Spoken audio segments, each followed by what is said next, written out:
Amigos terceiranistas, como é que estão? Tudo bem?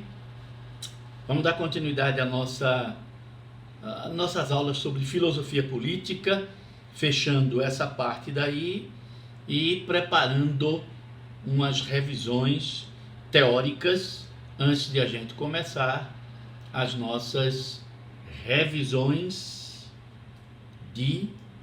como é o nome? Para o Enem.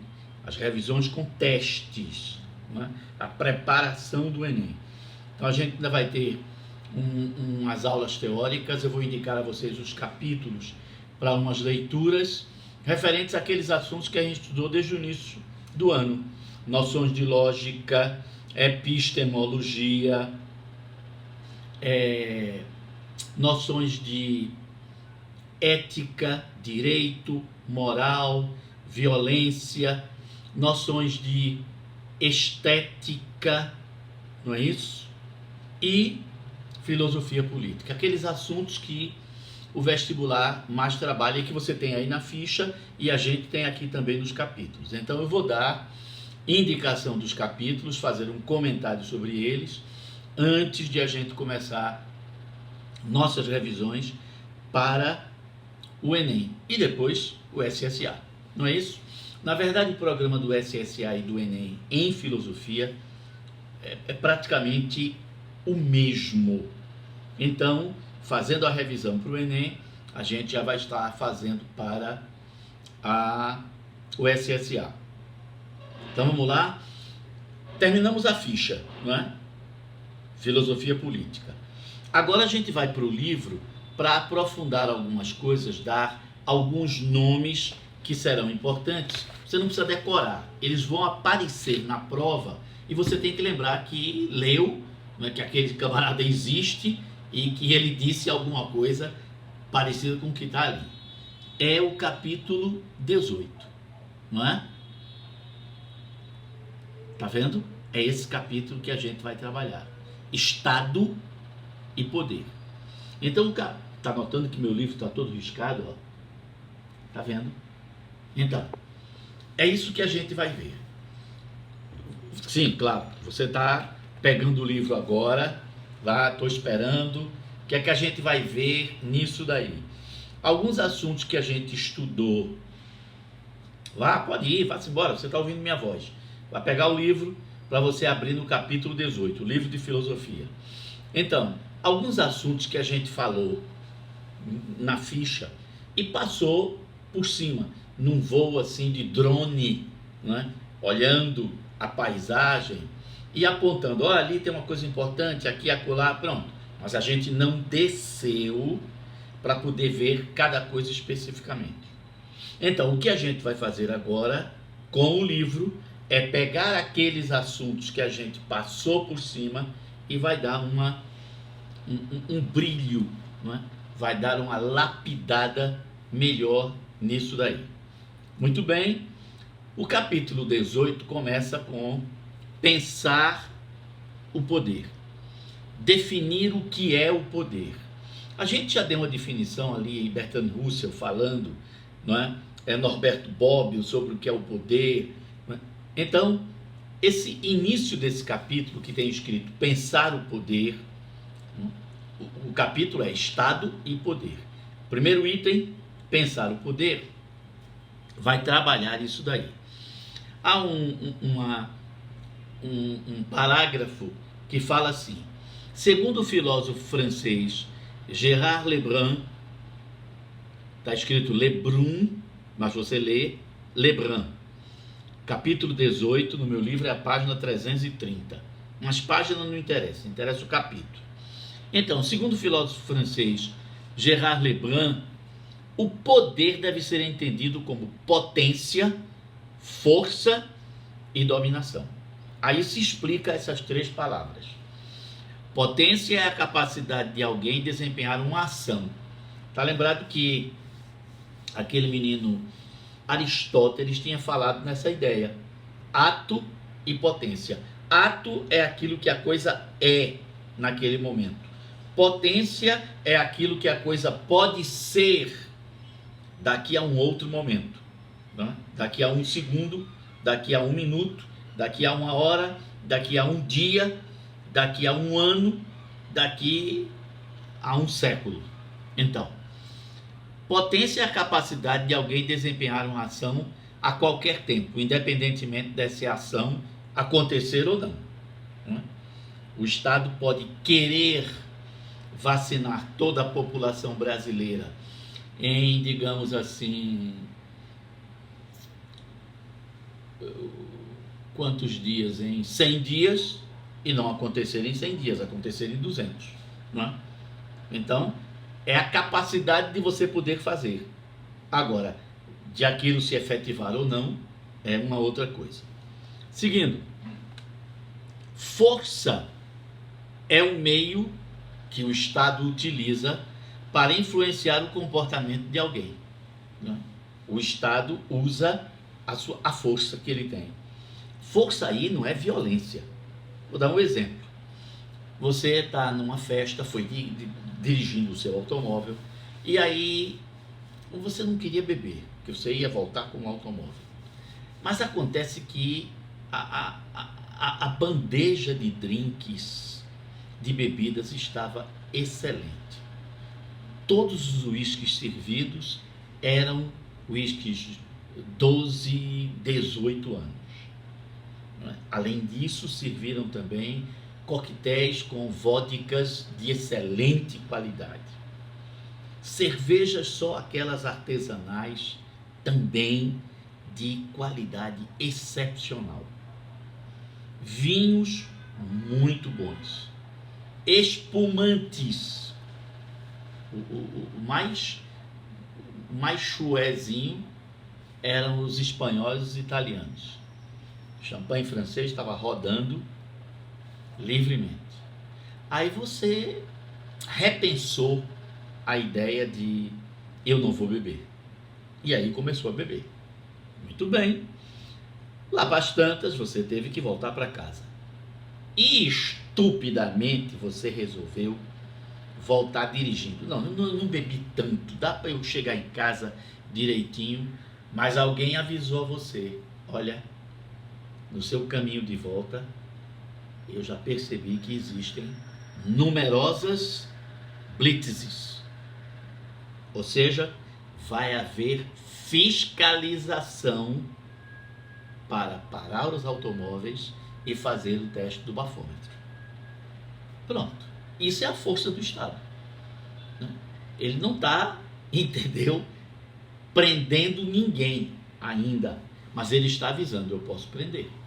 Então, aquele aparato todo da fiscalização, não é?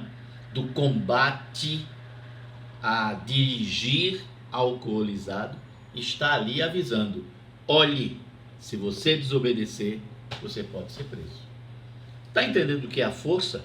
A força que o Estado tem é a capacidade de coerção. Se você desobedecer a lei, você vai sofrer as consequências. E dominação é a oportunidade de impor a própria vontade contra qualquer resistência. Mas eu vou dirigir, eu estou me sentindo muito bem, entendeu? Aí o Estado vai dizer que você não está bem. Aí você: mas eu estou, entendeu? É minha palavra contra a sua. Não é. O Estado tem mecanismos para dizer que você está cometendo uma infração ou um crime e que você será detido. E vai responder a um processo, responder responsabilidade. Está lembrado que essas palavras estão correlacionadas? Então, você vai ter que responder, porque você resolveu usar sua liberdade, e vai ter que, ao escolher, você se torna responsável por sua escolha. E o Estado já disse que ninguém pode dirigir depois de beber. E você desobedeceu uma norma. Então o Estado agora vai impor. Ele tem o domínio de dizer que você vai ser detido, que o carro vai ser detido, você também vai pagar uma multa enorme. Tá vendo? Só o Estado tem esses poderes, ninguém mais, né? Sua namorada disse que você não dirigisse, os amigos disseram: não vá, não faça isso, você está se arriscando. Todo mundo tentou convencer você. Você não atendeu aos pedidos de ninguém, né? Um amigo seu tentou até tomar a chave da sua mão e você se exaltou e quis arranjar uma briga, então ele devolveu a chave.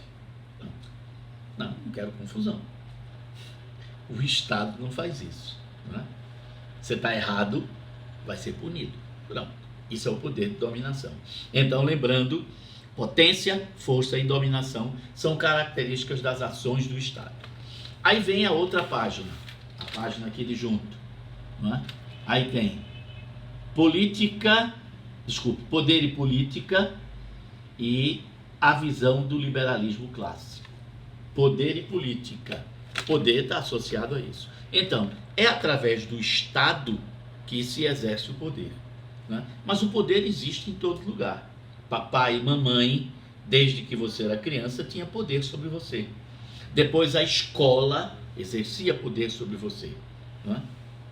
Os funcionários do prédio, obedecendo ao síndico, diziam que áreas podiam ser ocupadas e que áreas não podiam ser ocupadas.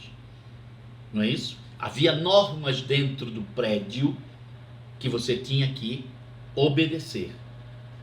Além de que a prefeitura também determinava como usar os elevadores. Crianças não podem usar os elevadores desacompanhadas. Está vendo? O poder.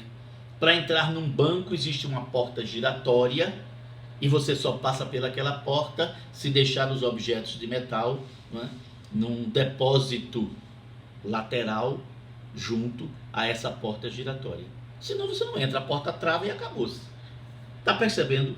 Poder existe em todo canto. Você exerce poder sobre alguém e você recebe, né, o exercício desse poder sobre você. Muito bem. O que diz o liberalismo clássico sobre poder? Liberalismo clássico é aquele que foi criado, e o livro fala disso, por John Locke, não é? A partir da Revolução Gloriosa.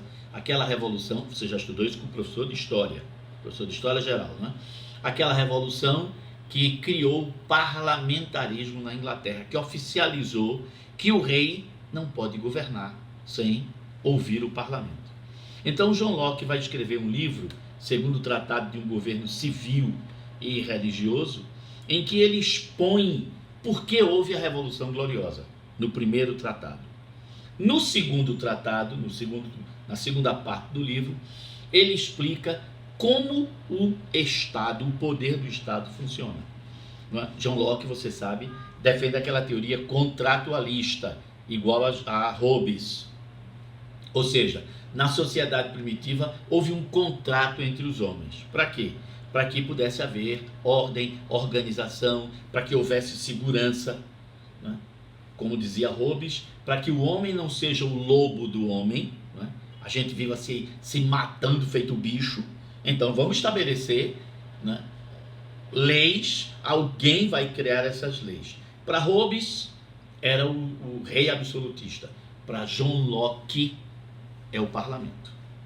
E o rei não pode criar leis, não pode desobedecer o que está estabelecido no parlamento.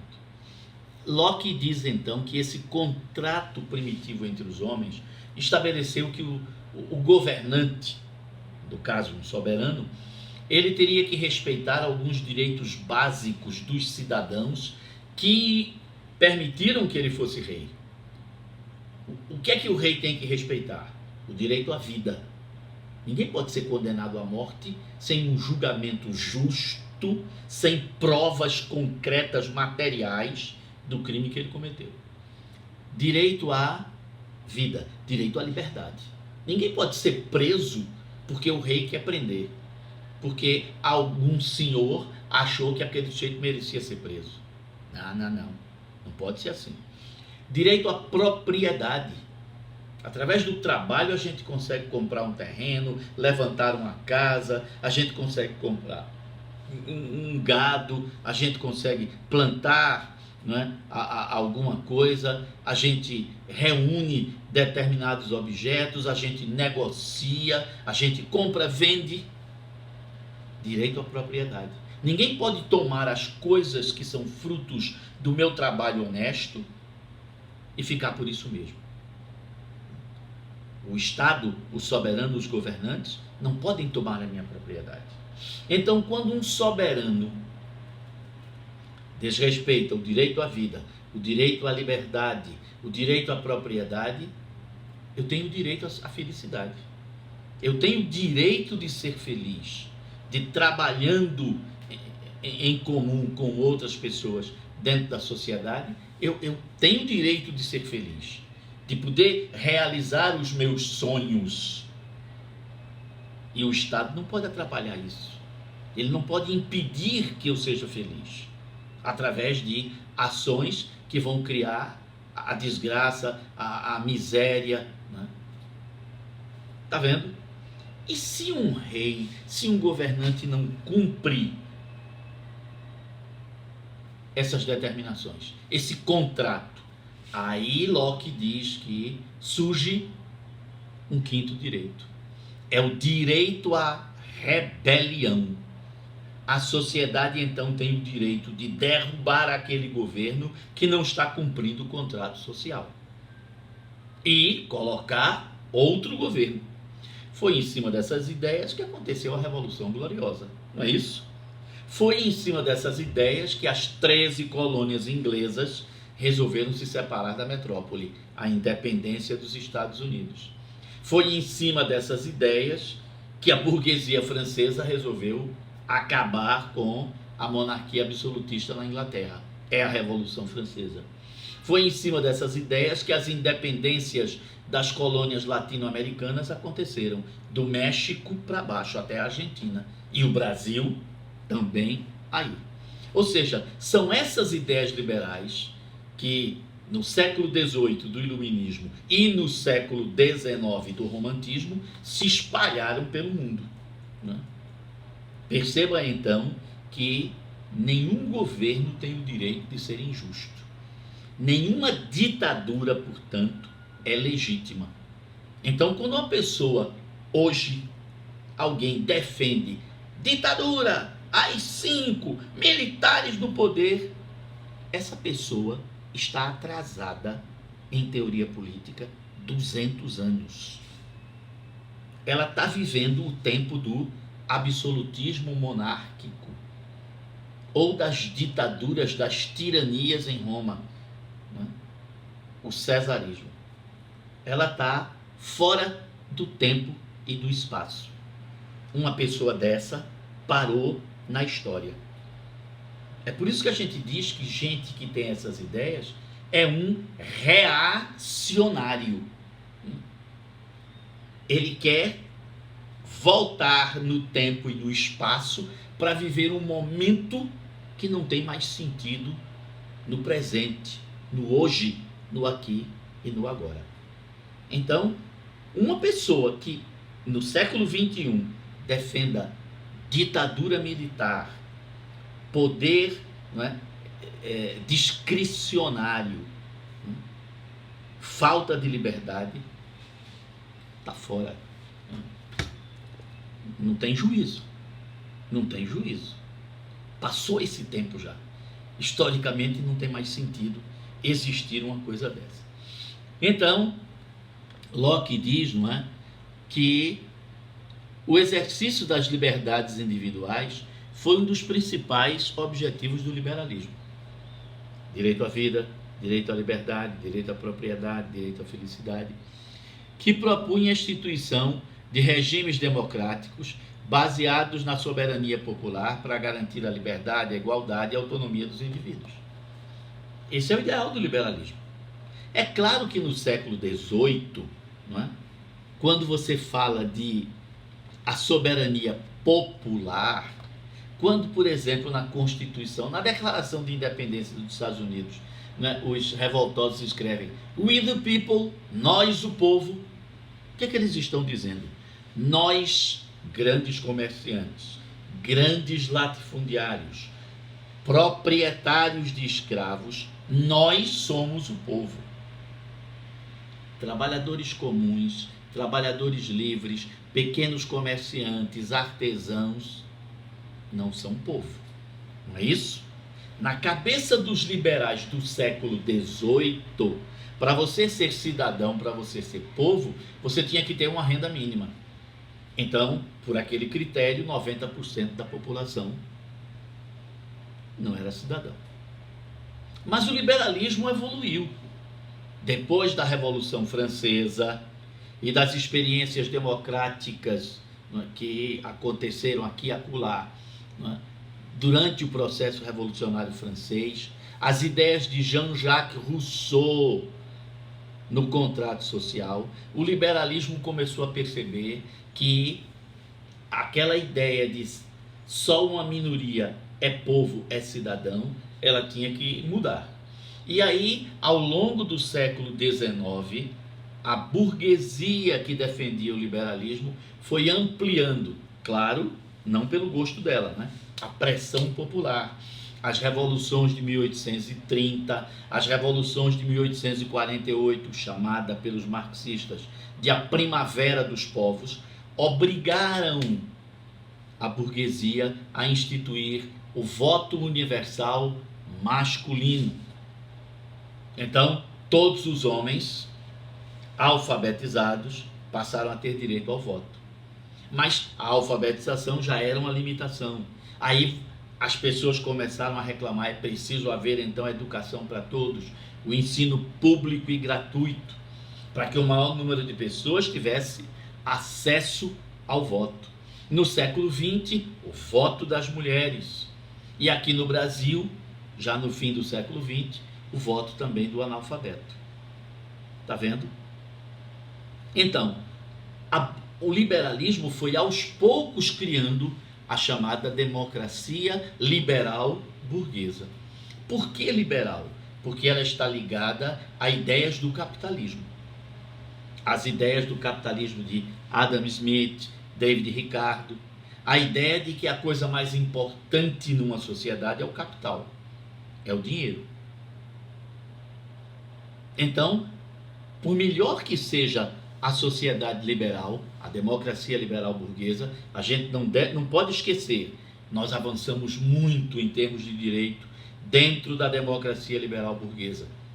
As minorias no Brasil estão bem representadas, ainda que o governo atual, em declarações de live, diga que as minorias têm que se submeter à maioria e quem não se submeter, suma, desapareça. Não é assim. Não é assim que a Constituição brasileira diz. Que todos têm que ter respeito e todos têm o direito de ter participação nessa democracia. Então, apesar de todos esses avanços, não esqueça que nós vivemos num país capitalista. E num país capitalista, o dinheiro será sempre mais importante que as pessoas. Pronto. Por que existe poluição dos rios, dos mares e do ar? Por que se aterra mangue?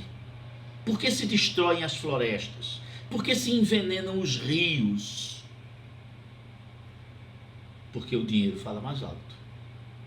Por que existem tantos prédios desocupados nas cidades e tanta gente sem ter onde morar? Porque existe uma coisa chamada especulação imobiliária. E o dinheiro vale mais do que as pessoas. Por que existem pessoas no Brasil que não têm terra para plantar, para viver, não pode ter o seu sítiozinho, sua chácara? Porque, sendo capitalista, o Brasil defende o poder do dinheiro. Então, tem importância quem tem dinheiro. Então, esse aspecto do capitalismo você não pode negar. Então, isso termina gerando injustiças. Por melhor que seja a Constituição do Brasil, da Argentina, não é? do México, da Itália, da França, o dinheiro fala mais alto. Muito bem, aí não é? Se fala não é? sobre questões do liberalismo para garantir, proteger a liberdade, a autonomia, não é? Como criar uma sociedade onde esses direitos sejam respeitados. Aí a gente vai à página 3, onde tem escrito a sociedade, o Estado e a sociedade civil. Está vendo aí em cima? O Estado e a sociedade civil. Como a sociedade percebeu que, por melhor que fosse a constituição de um país, por melhor que fossem as intenções dos governantes, eles terminavam representando sempre os interesses de uma minoria rica. Então, por exemplo, no Brasil, a gente sabe, não é, que presidentes para se eleger precisam de dinheiro. Muito, muito dinheiro. E, obviamente, a campanha eleitoral de um candidato a presidente termina sendo bancada, termina sendo custeada por doações de entidades ricas. Por exemplo, os bancos, o Itaú, o Bradesco, o Santander, todos esses bancos colaboram com a campanha para a eleição de um presidente. É lógico que quem colabora quer algo em troca. Imaginar que os acionistas do Santander estão colaborando com a eleição de um presidente porque eles amam a democracia e só por isso, não tem juízo, está com um parafuso frouxo. Quando um candidato recebe a colaboração do agronegócio, é porque vai haver, em troca, algum favor. Quando você recebe doações para a sua campanha de presidente, de importadores e exportadores, os altos comerciantes, não é? Que controlam portos, containers, entrada e saída de mercadorias no Brasil, que trabalham em dólar, esses camaradas não vão colaborar com a sua campanha pelos seus belos olhos. No meu caso, belos e grandes olhos. Está vendo? Então, no sistema capitalista, o funcionamento da democracia continua ligado ao dinheiro. É por isso que a sociedade burguesa, capitalista, liberal, né, tem que permitir o aparecimento de instituições, de associações, que a gente chama sociedade civil organizada, para fazer frente à defesa de seus interesses. Por exemplo, por que é que existem associações de artistas de cinema, teatro, televisão? Porque as leis que falam sobre essa profissão não garantem completamente todos os direitos. Então os artistas têm que se reunir num sindicato para pressionar o Ministério do Trabalho a melhorar as relações de trabalho junto às grandes emissoras de televisão, junto à indústria cinematográfica e assim por diante. Por que é que existem os sindicatos? Teoricamente não precisa, não existe a legislação do trabalho, a consolidação das leis do trabalho. Para que sindicato? Para defender o que se a lei defende? Acontece que o Código do Trabalho no Brasil defende alguns direitos vagos para todos os tipos de trabalhadores.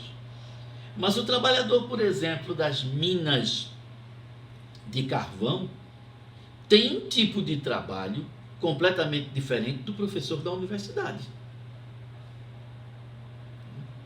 A jornada de trabalho dele, as condições de trabalho, os riscos de vida que o minerador corre são diferentes do professor da universidade.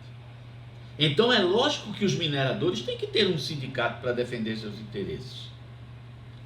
Os jogadores de futebol, da mesma forma que os clubes de futebol querem defender os seus interesses. Então você percebe, existem várias associações dentro da sociedade brasileira, dentro do Estado brasileiro, é a chamada sociedade civil organizada.